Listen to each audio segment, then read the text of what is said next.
इस महत्वपूर्ण विधेयक पर आज सुबह से चर्चा प्रारंभ हुई है। काफी साथी यहां से भी जिन मुद्दों को स्पर्श किया गया है उसको तथ्य से और तर्क से सदन को जरूर जानकारी देंगे, और इसलिए मैं उन विषयों में जाना नहीं चाहता। आदरणीय अध्यक्ष जी, राष्ट्र के जीवन में कुछ महत्वपूर्ण पल आते हैं और उस समय की समाज की मनस्थिति और नेतृत्व की क्षमता उस पल को कैप्चर करके एक राष्ट्र की अमानत बना देती है, एक मजबूत धरोहर तैयार कर देती है। मैं समझता हूं कि भारत के संसदीय लोकतंत्र के इतिहास में ये वैसे ही पल है। आवश्यकता तो ये थी कि 25-30 साल पहले जब से विचार सामने आया, आवश्यकता महसूस हुई, हम इसको लागू कर देते और हम आज उसको काफी परिपक्वता तक पहुंचा देते हैं, और आवश्यकता के अनुसार उसमें समय समय पर सुधार भी होते हैं, और यही तो लोकतंत्र की ब्यूटी होती है। हमारी मदर ऑफ डेमोक्रेसी है, हमारी हजारों साल की लोकतंत्र की एक विकास यात्रा रही है, और उस विकास यात्रा में एक नया आयाम जोड़ने का एक शुभ अवसर सदन के हम सभी साथियों को मिला है। और मैंने प्रारंभ में कहा है कि हम सब भाग्यवान हैं कि हमें ऐसे महत्वपूर्ण और देश की आधी आबादी को इस राष्ट्र निर्माण की नीति निर्धारण प्रक्रिया में हिस्सेदार बनाने का सौभाग्य मिल रहा है। ये हम लोगों के लिए सौभाग्य है, और मैं चाहता हूं कि मेरे सभी माननीय सांसद, मैं इधर उधर की आज बात करना नहीं चाहता हूं, हम सभी सांसद इस महत्वपूर्ण अवसर को जाने न दें। हम भारतीय सब मिल करके देश को नई दिशा देने जा रहे हैं, हमारी शासन व्यवस्था को संवेदनशीलता से भरने का एक सार्थक प्रयास करने के लिए जा रहे हैं। और मुझे विश्वास है कि इस मंथन से जो अमृत निकलेगा वो देश की राजनीति की भी उसके रूप स्वरूप को तो तय करने ही करने वाला है, लेकिन ये देश की दिशा और दशा भी तय करने वाला है। इतने महत्वपूर्ण मोड़ पर आदरणीय अध्यक्ष जी, 21वीं सदी में भारत एक नए आत्मविश्वास के साथ आगे बढ़ रहा है। विश्व में भी आज भारत की स्वीकृति हम सब महसूस कर रहे हैं, और हम सबके लिए गौरव का पल है। एक समय हमारे पास आया है, और इस समय को हमने एक विकसित भारत के संकल्प के साथ जोड़ा है। और मैं पक्का मानता हूं कि विकसित भारत का मतलब केवल उत्तम प्रकार के रेल, रास्ते, इंफ्रास्ट्रक्चर या कुछ आर्थिक प्रगति के आंकड़े, सिर्फ इतने से ही विकसित भारत की सीमित कल्पना वाले हम लोग नहीं हैं। हम चाहते हैं कि विकसित भारत जिसके नीति निर्धारण में साच अर्थ में सबका साथ सबका विकास का मंत्र समाहित हो, देश की 50% जनसंख्या नीति निर्धारण का हिस्सा बने, ये समय की मांग है। हम पहले ही देरी कर चुके हैं, कारण कोई भी होंगे, जिम्मेवार कोई भी होंगे, लेकिन इस सच्चाई को हमें स्वीकार करना होगा कि जब हम अकेले मिलते हैं तब मानते हैं हाँ यार, लेकिन जब सामूहिक रूप से मिलते हैं, मुझे याद है कि जिस इसकी प्रक्रिया चली थी, सभी दलों से मिलना हुआ है, एक दल को छोड़ करके जिन जिन से मिलना हुआ है, हर एक ने सैद्धांतिक विरोध नहीं किया है। बाद में जाकर के जो कुछ भी हुआ होगा, राजनीतिक दिशा पकड़ी जा रही है, लेकिन जो राजनीतिक दिशा में ही सोचते हैं, मैं उनको भी एडवाइस करना चाहूंगा, एक मित्र के रूप में एडवाइस करता हूं और सबको काम आएगी। हमारे देश में जब से विमेन रिजर्वेशन को लेकर के चर्चा हुई है और उसके बाद जब जब चुनाव आया है, तो हर चुनाव में महिलाओं को मिलने वाले इस अधिकार का जिसने विरोध किया है, जिसने विरोध किया है, देश की महिलाओं ने उन्हें माफ नहीं किया है, उनका हाल बुरे से बुरा किया है। लेकिन यह भी देखिए कि 24 के चुनाव में ऐसा नहीं हुआ। क्यों नहीं हुआ? ये इसलिए नहीं हुआ कि 24 में सबने सहमति इसको पारित किया, तो ये विषय ही नहीं रहा। किसी के पक्ष में पॉलिटिकल फायदा नहीं हुआ, किसी का नुकसान भी नहीं हुआ। सहज रूप से जो मुद्दे थे, मुद्दों के आधार पर चुनाव लड़ा, क्योंकि 24 में सब साथ में थे। कुछ लोग यहां हैं, कुछ लोग नहीं है, लेकिन सब साथ में थे। आज भी मैं कहता हूं, अगर हम सब साथ में जाते हैं तो इतिहास गवाह है कि किसी एक के राजनीतिक पक्ष में नहीं जाएगा, ये देश के लोकतंत्र के पक्ष में जाएगा, देश के सामूहिक निर्णय शक्ति के पक्ष में जाएगा और हम सब उसके यश के हकदार होंगे। न ट्रेजरी बैंक उसका हकदार रहेगा, न मोदी उसका हकदार रहेगा, यहां बैठे हुए सब हकदार रहेंगे। और इसलिए जिन लोगों को इसमें राजनीति की बू आ रही है, मैं चाहूंगा कि वो खुद के परिणामों को पिछले 30 साल में देख ले। फायदा उनका भी इसी में रास्ता दिखाता हूं, इसी में फायदा है कि जो नुकसान हो रहा है उससे बच जाओगे। और इसलिए मैं समझता हूं कि इसको राजनीतिक रंग देने की जरूरत नहीं है। आदरणीय अध्यक्ष जी, मुझे याद है तब तो मैं शासकीय व्यवस्था की राजनीति में नहीं था, मैं एक संगठन के कार्यकर्ता के नाते काम करता था। उस समय एक चर्चा सुनने को मिलती थी गलियारों में कि देखिए ये कैसे लोग हैं,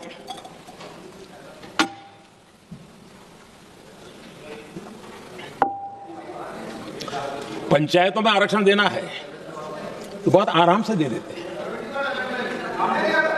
लेकिन आप कह रहे तो कह रहे हो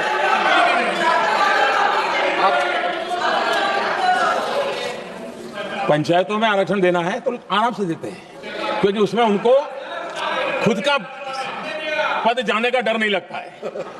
उसको लगता है हम सुरक्षित, यार वहां दे दो। ये उस समय गलियारों में बहुत चर्चा थी कि बोले कभी नहीं करेंगे यहां बैठे हुए। क्यों? क्योंकि उनका कुछ जाएगा, और इसलिए और बगे पंचायत का हो जाता है, 50% तक पहुंच गए। मैं राजनीतिक दृष्टि से और भी एक बात समझाना चाहता हूं साथियों। आज से 25 साल 30 साल पहले जिसने भी विरोध किया, तो विरोध राजनीतिक सतह से नीचे नहीं गया था। आज ऐसा समझने की गलती मत करना। पिछले 25-30 साल में ग्रास रूट लेवल पे पंचायती चुनाव व्यवस्थाओं में जीत करके आई हुई बहनों में एक पॉलिटिकल कॉन्शियसनेस है। वे ओपिनियन मेकर हैं ग्रास रूट लेवल पे। 30 साल पहले वो शांत रहती थी, बोलती नहीं थी, समझती थी, बोलती नहीं थी। आज वो वोकल है, और इसलिए अब जो भी पक्ष विपक्ष होगा, वो जो लाखों बहनें कभी न कभी पंचायत में काम कर चुकी है, प्रतिनिधित्व कर चुकी है, जनता के सुख दुख की समस्याओं को गहराई से देखा है, वो आंदोलित है। वो कहती हैं कि झाड़ू कचरा वाले काम में तो हमें जोड़ देते हो, वो तो परिवार में भी पहले होता था, अब हमें निर्णय प्रक्रिया में जोड़ो। और निर्णय प्रक्रियाएं विधानसभा में और पार्लियामेंट में होती है।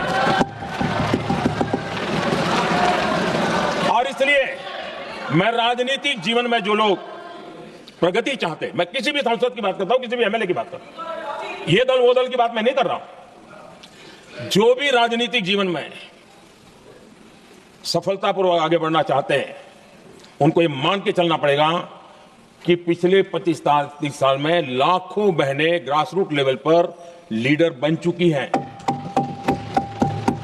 अब उनके अंदर सिर्फ यहां 33% का नहीं, वहां भी वो आपके फैसलों को प्रभावित करने वाली है। और इसलिए जो आज विरोध करेंगे, उसको लंबे समय तक कीमत चुकानी पड़ेगी, लंबे समय तक कीमत चुकानी पड़ेगी। और इसलिए राजनीतिक समझदारी भी इसी में है कि हम ग्रास रूट लेवल पर महिलाओं की जो पॉलिटिकल लीडरशिप खड़ी हुई है, उसको आपने अब कंसीडर करना पड़ेगा। यहां मैंने सुना हमारे मुलायम सिंह जी थे, तब से एक विषय चला रहे हैं, उनके परिवार वाले पे भी चला रहे हैं। आप देश की बहनों पर भरोसा करो ना, उनकी समझदारी पर भरोसा करो। एक बार 33% बहनों को यहां आने दो, आकर के उनको निर्णय करने दो, किसको देना है, किसको नहीं देना है, इस वर्ग को देना, उस वर्ग को देना, करेंगे वो निर्णय। हम उनके सामर्थ्य पर आशंका क्यों करते भाई? एक बार आने तो दो, उनको आने तो दो। जब आएंगे तो 34 का है। और दूसरा,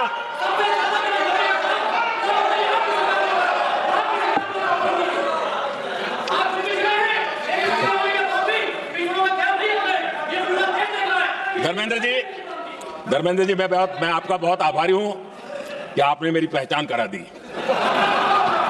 ये बात सही है, मैं अति पिछड़े समाज से आता हूं।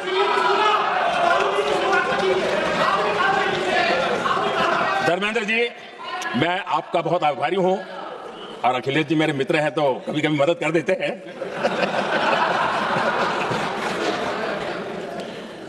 ये बात सही है कि मैं अति पिछड़े समाज से आता हूं, लेकिन मेरा दायित्व समाज के सबको साथ लेके चलने का है, और यही मेरे संविधान ने मुझे यही रास्ता दिखाया है। मेरे लिए संविधान ही सर्वोपरि है, और इसलिए, और यह संविधान की ताकत है कि मेरे जैसा अत्यंत छोटे समाज का, अति पिछड़े समाज के व्यक्ति को इतना बड़ा दायित्व देश ने दिया। और इसलिए मैं तो देशवासियों का ऋणी हूं, और मैं तो संविधान निर्माताओं का ऋणी हूं कि जिसके कारण आज मैं यहां हूं। लेकिन आदरणीय अध्यक्ष जी, पिछड़ी जाति का स्वीकार कर रहे हैं, लेकिन हम पिछड़ी जातियों के साथ अन्याय कर रहे हैं, इतना निवेदन। आदरणीय अध्यक्ष जी, आज जीवन के हर क्षेत्र में हम देखें कि नारी शक्ति देश के गौरव को बढ़ाने वाले, परचम लहराने में कहीं पीछे नहीं है जी। हम गर्व कर सकें इस प्रकार से जीवन के अलग अलग क्षेत्रों में आज हमारी माताएं बहनें बहुत बड़ा योगदान, हमारी बेटियां तो कमाल कर रही है जीवन के हर क्षेत्र में।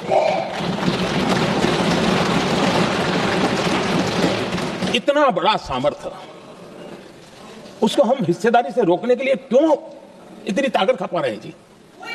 उनके जुड़ने से सामर्थ्य बढ़ने वाला है, और इसलिए मैं आज अपील करने आया हूं आपके पास कि इसको राजनीति के तराजू से मत तोलिए। यह राष्ट्रहित का निर्णय है।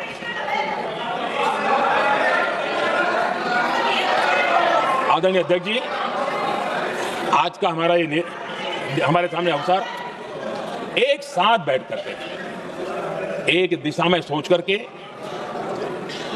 विकसित भारत बनाने में हमारी नारी शक्ति की भागीदारी को एक खुले मन से निर्णय करने का अवसर है, स्वीकार करने का अवसर है।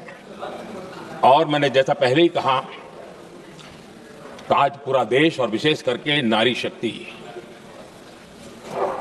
हमारे निर्णय तो देखेगी, लेकिन निर्णय से ज्यादा हमारी नीयत को देखेगी। और इसलिए हमारी नीयत की खोट देश की नारी शक्ति कभी माफ नहीं करेगी।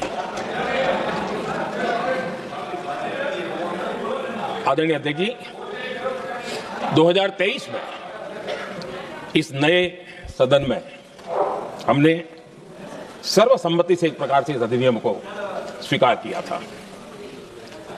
पूरे देश में खुशी का वातावरण बना, उस पर कोई राजनीतिक रंग नहीं लगे, और इसलिए वो कभी राजनीतिक इशू भी नहीं बना। एक अच्छी स्थिति है। अब सवाल यह है कि हमें कितने समय तक इसको रोकना है। अब यहां जो लोग जनसंख्या वगैरह के विषय उठाते हैं, क्या आपको मालूम नहीं है? मैं चाहूंगा कि अमित भाई अपने भाषण में इन सारी चीजों का उल्लेख करेंगे, जब कि हमने जनगणना के संबंध में कब कब क्या क्या किया था, बाद में कोविड आया, उसके कारण क्या मुसीबत आई, कैसे रुकावटें आई, ये सारी बातें हम सबके सामने हैं, इसमें कोई विषय नहीं है। लेकिन पिछले दिनों जब हम 23 में चर्चा कर रहे थे, तब भी व्यापक रूप से बात ये थी कि इसको जल्दी करो। हर कोई कह रहा था जल्दी करो। अब 24 का संभव नहीं था, क्योंकि इतने कम समय में करना मुश्किल था। अब 29 में हमारे पास अवसर है। अगर हम 29 में भी नहीं करते हैं तो ये स्थिति क्या बनेगी हम कल्पना कर सकते हैं। फिर हम देश की माताओं बहनों को ये विश्वास नहीं बना पाएंगे कि हम सचमुच में प्रयास सच्चे अर्थ कर सकते थे। और इसलिए समय की मांग है कि अब हम ज्यादा विलंब न करें। इस दरमियान राजनीतिक दल के लोगों से, संविधान के जानकार लोगों से, जो महिलाओं में एक्टिविस्ट के नाते काम करने वाले ऐसे लोगों से भी कई चर्चाएं हुई। कुछ लोगों ने खुद होकर के भी सुझाव दिए। सारा मंथन करते करते करते और यहाँ भी सभी दलों से लगातार बातें इनकी होती रही है। स्ट्रक्चर वे में हुई है, इनफॉर्मल भी हुई है, और उसमें से आखिर बना हुई एक कुछ रास्ता निकालना होगा ताकि हम हमारी माताओं बहनों की शक्ति को जोड़ सकते हैं। आदरणीय अध्यक्ष जी, मैं एक बात जरूर कहना चाहूंगा। यहां बैठकर के हमें किसी को संविधान ने देश को टुकड़ों में सोचने का अधिकार ही नहीं दिया है। जो शपथ लेके हम बैठे हैं ना, हम सबको एक राष्ट्र के रूप में विचार करना हमारा दायित्व है। चाहे कश्मीर हो या कन्याकुमारी, हम टुकड़ों में न सोच सकते हैं न टुकड़ों में हम निर्णय कर सकते हैं। और इसलिए निराधार रूप में, जिसमें कोई सच्चाई नहीं, रत्ती भर सच्चाई नहीं है, सिर्फ राजनीतिक लाभ लेने के लिए जो बवंडर खड़ा किया जा रहा है, मैं आज बड़ी जिम्मेवारी के साथ इस सदन में, इस पवित्र जगह से कहना चाहता हूं, चाहे दक्षिण हो, उत्तर हो, पूर्व हो, पश्चिम हो, छोटे राज्य हो, बड़े राज्य हो, मैं आज एक जिम्मेवारी से कहना चाहता हूं कि निर्णय प्रक्रिया किसी के साथ भी भेदभाव नहीं करेगी।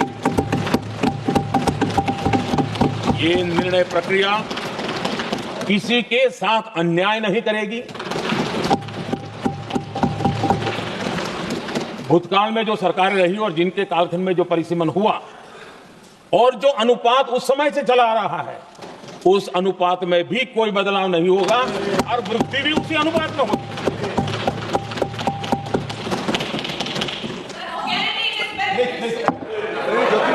अगर गारंटी शब्द चाहिए तो मैं गारंटी शब्द उपयोग करता हूं। वादा की बात करते हो तो मैं वादा शब्द उपयोग करता हूं।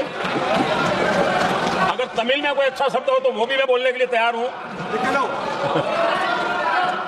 क्योंकि जब नियत साफ है तो फिर शब्दों का खेल करने की हमें जरूरत नहीं है जी।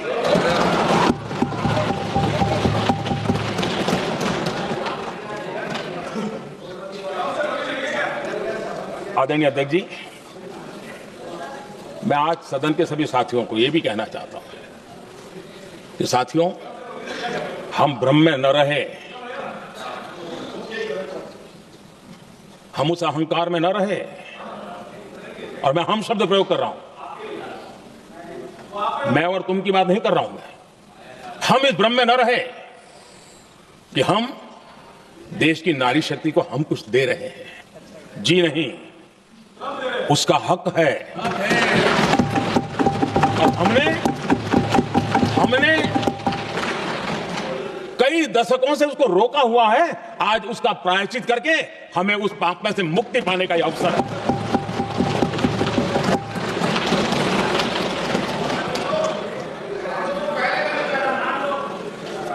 हम सब जानते हैं हर एक ने कैसे चालाकी की है, हर बार चतुराई की। बिल्कुल, हम तो इसके पक्ष में ही हैं, लेकिन हम इसके साथ ही है। लेकिन हर बार कोई न कोई टेक्निकल पूंछ लगा दी इसको और उसको रोका गया। हर बार ऐसी चीजें लाई गई है। हिम्मत नहीं है कि हम 33% महिलाओं के आरक्षण का विरोध कर पाए। वो तो जमाना चला गया। आपको करना नहीं है, लेकिन कहने की हिम्मत भी नहीं है। और इसलिए टेक्निकल बहानेबाजी, ये करो तो ये, वो करो तो वो, डिगरा करो। अब देश की नारी को नहीं समझा पाओगे। सदन में नंबर का खेल क्या होता है वो तो समय तय करेगा, लेकिन ये पक्का है कि अब इन भांति भांति के बहानेबाजी, भांति भांति टेक्निकल मुद्दों के आधार पर चीजों को उलझा करके 3 दशक तक इसको अड़ंगे डाले हमने, फंसा के रखा। आपने जो अचीव करना था कर लिया, अब छोड़ दो ना भाई। 3 दशक कम पड़ते हैं क्या रोकने में? 3 दशक तक आपने रोका, फिर भी कुछ कर नहीं पाए, तो अब तो करो।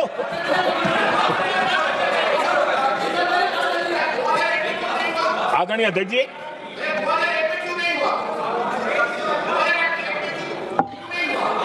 यहां कुछ लोगों को लगता है, आदरणीय अध्यक्ष, यहां कुछ लोगों को लगता है इसमें कहीं ना कहीं मोदी का राजनीतिक स्वार्थ है।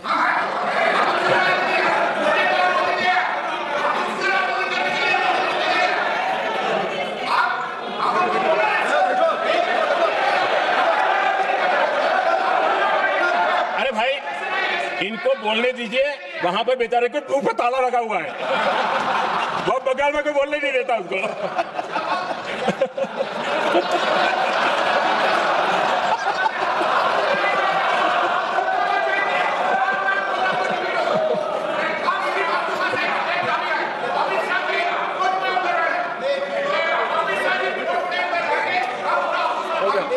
आदरणीय अध्यक्ष जी,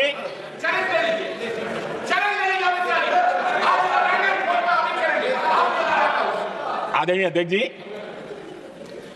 देखिए, इसका अगर विरोध करेंगे तो स्वाभाविक है कि राजनीतिक लाभ मुझे होगा, लेकिन साथ चलेंगे तो किसी को भी नहीं होगा, ये लिख के रखो, किसी को नहीं रहेगा, क्योंकि फिर अलग पहलू हो जाता है, फिर किसी को फायदा नहीं होता। और इसलिए हमें क्रेडिट नहीं चाहिए। जैसे ये पारित हो जाए, मैं कल एडवर्टाइजमेंट दे करके सबका धन्यवाद करने के लिए तैयार हूं, सबकी फोटो छपवाने के लिए तैयार हूं। क्रेडिट आप ले लो, चलो। क्रेडिट की चिंता है क्या है जी, ले लो ना क्रेडिट। आपको जिसकी फोटो छपवानी है सरकारी खर्चे से हम करवा देंगे।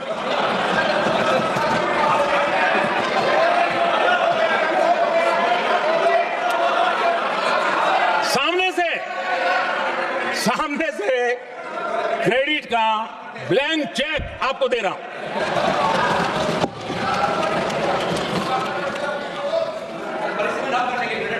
आदरणीय अध्यक्ष जी,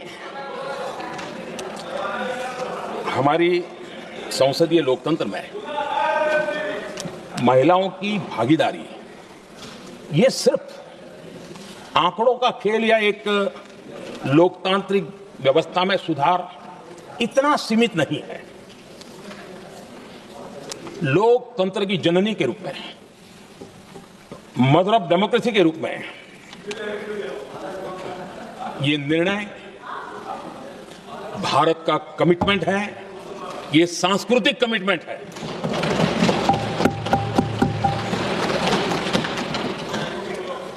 और इसी कमिटमेंट के कारण पंचायतों में ये व्यवस्था बनी और अब तो 20 से अधिक राज्य है जहां 50% हुआ है।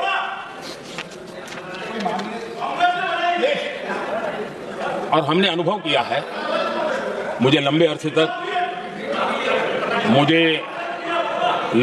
तक मुख्यमंत्री के रूप में सेवा करने का जनता ने अवसर दिया और उसी कालखंड में ग्रासरूट लेवल पर विमेन लीडरशिप को मैंने देखा है। मेरा अनुभव है कि संवेदनशीलता के साथ समस्याओं के समाधान में उनका कमिटमेंट बहुत ही परिणामकारी रहते थे, विकास की यात्रा को गति देने में रहते थे। और उस अनुभव के आधार पर मैं कहता हूं कि इस सदन में उनकी आवाज नई शक्ति बनेगी, नई सोच जुड़ेगी, देश की दिशा में एक संवेदनशीलता जुड़ेगी। तथ्य और तर्क के आधारों पर अनुभव जब जुड़ता है तब मैं समझता हूं उसका सामर्थ्य अनेक गुना बढ़ जाता है और सदन कितना समृद्ध हो।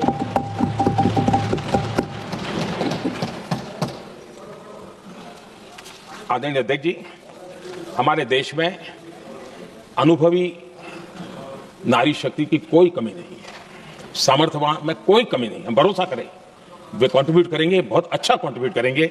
और आज भी जितनी हमारी बहनें यहां हैं, जब भी उनको अवसर मिला है उन्होंने बहुत अच्छे ढंग से अपनी बात बताई है, सदन को समृद्ध किया है। आदरणीय अध्यक्ष जी, आज देश में वर्तमान में देश में 650 से ज्यादा पंचायत है, डिस्ट्रिक्ट पंचायत, करीब 250 महिलाएं उसका नेतृत्व कर रही है और केंद्र के कैबिनेट मिनिस्टर से ज्यादा उनके पास जिम्मेवारी और धन और व्यवस्था होती है, काम करती है। करीब 6700 ब्लॉक पंचायतों में 2700 से अधिक ब्लॉक पंचायत ऐसी हैं जिसका नेतृत्व महिलाओं के हाथ में है। आज देश में 900 से अधिक शहरों में अर्बन लोकल बॉडीज की हेड के रूप में मेयर्स हो या स्टैंडिंग कमेटी का काम देखने वाली बहनें हैं, उनकी ताकत है। और मैं मानता हूं कि आज देश जो प्रगति कर रहा है उस प्रगति में इनका भी महत्वपूर्ण योगदान है। उस ऋण को हमें स्वीकार करने का ये अवसर है। और जब ये अनुभव सदन के साथ जुड़ेगा तब वो अनेक गुना ताकत बढ़ा देगा। आदरणीय अध्यक्ष जी, एक लंबी प्रतीक्षा एंड एक प्रकार से हम सबके लिए सवालिया निशान पैदा हो, ऐसी परिस्थिति हम ही लोगों ने पैदा की है। ये अवसर है कि हम पुरानी जो कुछ भी मर्यादाएं रही होगी, मुश्किलें रही होगी, उसे बाहर निकले, हिम्मत के साथ हम आगे बढ़े और नारी शक्ति का राष्ट्र के विकास में उनकी सहभागिता को हम सुनिश्चित करें। और मैं पक्का मानता हूं कि अगर आज हम मिलकर के निर्णय करते हैं,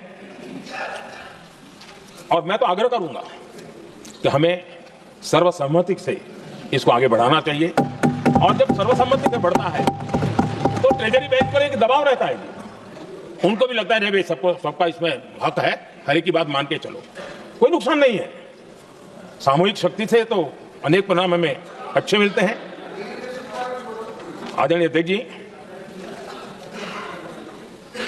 मैं ज्यादा समय न लेते हुए इतना ही कहूंगा कि इसको राजनीति के तराजू से न तोलें। हम जब भी कुछ निर्णय करने जा रहे हैं तो देश के इतने बड़े देश का आधा जिम्मा जो उठा रहे हैं उनका भी कोई हक बनता है यहां आने का, हमें रोकना नहीं चाहिए। और दूसरा, संख्या के संबंध में भी एक मत पहले से बनता आया था, चर्चा थी कि साहब ये जो है इनका कम मत करो, अधिक कर दो तो जल्दी हो जाएगा। वो अधिक वाला विषय वो आया है कि चलो भाई पैसे जो संख्या थी 33% और बढ़ा दो, ताकि किसी को ऐसा ना लगे कि मेरा हक चला गया। एक नई शक्ति जुड़ेगी, अतिरिक्त शक्ति जुड़ेगी। और अब सदन की रचना भी तो अब पहले से हमने सोच कर रखा है, जगह तो बना ली है। और आदरणीय अध्यक्ष जी, मैं लाइटर में जरूर कहना चाहूंगा, हर एक के अपने राजनीतिक कारण होते हैं और पराजय का डर जरा हैरान करने वाला होता है, लेकिन अपने हाथ जब कोई भी शुभ काम होता है उसको नजर न लग जाए, इसलिए काला टीका लगाने की परंपरा है।